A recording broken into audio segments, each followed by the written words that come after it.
With the release of the Shadow of the Erdtree, it seems that Elden Ring has finally painted a perfect question mark in everyone's hearts. Thought the DLC would fix everything, but it just unleashed new chaos. Looking back on this relaxed and joyful journey, which character left the deepest impression on you? The character that left the deepest impression on me is still Sarsurge General Radahn, who contributed the most exciting battle performance in the early to mid-game. In the Shadow of the Erdtree, he becomes the final boss for players as the Radahn, consort of Miquella. You could say he was a key player throughout the game. So what exactly did Radahn go through to end up as Radahn, consort of Miquella, and why is he called the strongest demigod? Hey there, welcome to another episode of Game Complete Go.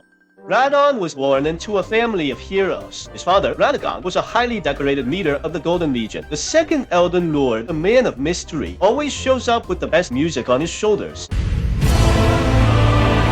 Also, he's a really well-known drummer right there at the Lands Between. Radahn inherited his dad's flowing red hair. He's proud of that and believes it's what the symbol of hero. His mother, Rennala, Queen of the Full Moon, ruled the Academy of Raya Lucaria when she was young. Although the number of Rennala's courier knights is less than 20, each one's a master of their craft. Their wealth and strength make many tarnished with only 9 intelligence envious. Radagon's golden army crew was unstoppable, but got totally shut down at the gate by Rennala and Kalia knights. 2 wars down, and we're still guessing the winner. In the end, Radahn won the heart of the Queen of the Full Moon with his personal charm and his red hair. After marrying, they had 3 children. They are Radahn, Rykard, and Runni. Radahn always idolized the first Elden Lord, Godfrey, like a total fanboy. Godfrey was brave and warlike, used a lion as his symbol. Even grown-up Radahn couldn't resist decking out his helm with lions too. Lived in the old, quirky Redmane castle. Radahn's troops were also known as the Redmane Knight. A strong leader's got no weak soldiers. Each Radahn soldier is both fierce and highly skilled, good at fighting. So folks say, in troop of the Redmane Knight, there are no cowards. After the first Lord, Godfrey, was ousted by Queen Marika the Eternal, Radahn left Rennala and married Marika. He ended up as the runner-up Elden King. Radahn and his siblings got bumped up to demigods by their new stepmom. When we fight with Radahn later in the game, we will find that under the huge body of the general is actually a thin and bony seed. The name of this little seed is Reynard. Been with Radahn ever since he was just a young lad. After becoming a demigod, Radahn really bulked up, but no way was he ditching his beloved horse. So, off to Celia Town to pick up some gravity magic. Radahn cast a spell and whoosh, he's floating midair like a lost balloon. So theoretically speaking, Radahn did not ride on a horse's back. Instead, he floated above it. That's just how he kept riding into battle, you know, again and again. While learning the gravity magic from the Onyx Lord, Radahn's gravity magic's a big hit. Later, to shield the lands between from meteor havoc, Radahn sealed the stars on his own with his power. That's just how he ended up getting the nickname Starscourge. Radahn and Marika had 2 chaotic hits, namely Miquella and Melnia. Here's what you might call the biggest secret between Radahn and Marika, which is Radahn is Marika. They're just the same coin, you know, in a way. Miquella and Melnia were born from a divine self-mating. They are born with a few flaws. Miquella stays forever young, can't grow up, but she has a terrifyingly charming, spooky cool power. She's so charming, she can make anyone swoon. Melnia's got harbored rot within. She's disabled. She learned from the waterfowl warrior who sealed the rot. With top-notch sword skills, you just can't beat that. These siblings in Radahn, yeah, they're actually half-sims. Who knew? And there's a secret thread unknown to all but me. Miquella's had a crush on her big bro Radahn since young. Radahn not only has a heroic spirit, but also has a gentle heart. Miquella dreams of a world without hate and also a world full of war. He made a vow with Radahn that when he becomes God, Radahn will be her other half and become the promised consort. Years later, they call it the Night of the Black Knights. Marika's oldest hid with her ex, Godfrey, Godwin the Golden, just got totally stabbed. Unhinged Marika smashed the Elden Ring. Radahn also vanished into thin air. Her children, which are the various half-gods, started fighting over the ring's broken bits. For a time, the world was in chaos. The lands between fell into utter disarray and misery. This here war, folks, dubbed the Shattering War, it marked the end of the lands between Golden Era and the start of chaos. Major forces teamed up to siege the Leyndell Royal. The big shots here, Radahn and Melnia, are totally owning the game. Radahn's not storming Leyndell Royal for great runes. The 2 people he admired most, the first one is Godfrey, the second one is his father Radahn. One was exiled and the other disappeared. Other demigods have their own minds. Only the Starsurge was in search of the truth. Leyndell Royal was without leader and was at a critical moment. One thing no one would have thought came. 2 twin princes busted out of the royal shunning grounds after years locked up. Meet Morgott and Maud, the sons of Marika and the first king. You know, kind of like royalty, because they were born with deformed horns. They're seen as ominous and unlucky symbols. So the royal family imprisoned the 2 brothers in subterranean shunning grounds. In the Shattering War, Morgott just went the fell omen. He turned back the tide, fighting 100 with 1, making them heroes lead rivers of blood, and making the Erdtree stood still there. Not even the Starsurge general could step into the Leyndell Royal. Then the allied armies got separated. Radahn pulled back to Caelid. At the same time, Ma kidnapped Miquella from the Holy Tree, Melnia rushed south with her army, heading straight for Caleb. She really aimed to outplay Radahn big time, and Radahn seemed to have known a clash with Marlenia was coming, so he was ready for a fight. Both armies plunged into a brutal battle. The swamp of Ionia became a full-on bloodbath, weapons scattered on the land of corpses. Radahn was waiting for Malenia to install his prosthetic limbs. It's the ultimate showdown. The top demigod goes up against the top swordsman, but even the fierce Valkyrie couldn't rattle the ever-chill, totally unbothered general. With a mighty swing, he just let it fly. The Valkyrie's arm got chopped off. The battle's winner is clear. However, Malenia did not stop. With fierce determination, she yanked a cursed gold needle that sealed the scarlet rot from the general's shoulder, and a great crimson lotus loomed on the land of Caleb. It was magnificent, but extremely cruel. Countless soldiers and creatures got devoured by corrupt power. After that, Caleb turned into a new wasteland, totally became a land of death. Only the mutant freaks are roaming around. Radahn's body and mind both got seriously eroded. Dude, before losing his last bit of sanity, Radahn gave out his order. Build high smoldering wall to keep that scarlet rot from spreading any further. Build smoldering church to calm the spirits on the battlefield, including the enemy's clean rot knights, because they were warriors, fought bravely as well. Then, he ended up chopping off his own legs just to get himself trapped in the Wailing Dunes, so he wouldn't hurt anyone else. The fight ended with both sides losing. There was no winner. Sharp-eyed viewers will notice Malenia whispered something next to Radahn's ear before the cruel bloom. The current information shows that what Malenia told Radahn was that Miquella's waiting for him to become the promised consort. So, that's the real scoop on why Malenia suddenly declared war on Radahn. She showed up, all set to bust Radahn's ghost right out of there. It was all just to pull off Miquella's crazy plan, but Miquella didn't see coming that Radahn had zero plans to be the promised consort, and Malenia went all out, even unleashing the Scarlet Rot. But she still could not defeat Radahn. Miquella just felt a bit awkward, all by herself in the land of shadows. Then, who knows how long the time has passed. Radahn, totally losing his marbles, wandered the old battlefield like a clueless zombie, surviving by gnawing on corpses. His crew couldn't bear to see the general tortured like that. Called heroes to gather at Redmane Castle through a big Radahn festival. Let the general chill in all its glory. At that time, the sky was full of stars. The old battlefield was all quiet. All the warriors came together. Blade the half-wolf, Alexander the warrior jar, Great Horn Traga, Lionel the lion-hearted, Patches the untethered, and so on. What level were y'all when you first met Sarscourge? I was level 40, decked in trash gear, looking ridiculous, then got knocked off my horse by a sky-piercing arrow from miles away. Learned lesson after that. Decided to rally the NPC Justice Squad. Next time I saw General Sarscourge, his legs looked like moldy, rotten cheese sticks, and his back was a pincushion of broken spears and lances. Let's crank up the epic on this totally unfair fight. General Sarscourge roars to the sky. His moves were bold and wide. Everywhere, there's a crushing vibe of lifting mountains' supreme spirit. Every time those twin blades swing, another hero bites the dust. In the heat of battle, the general suddenly leaps up and vanishes. Just as the heroes look puzzled and annoyed, we witness the most unexpected moment in the game, and it's absolutely thrilling. No cap, seriously.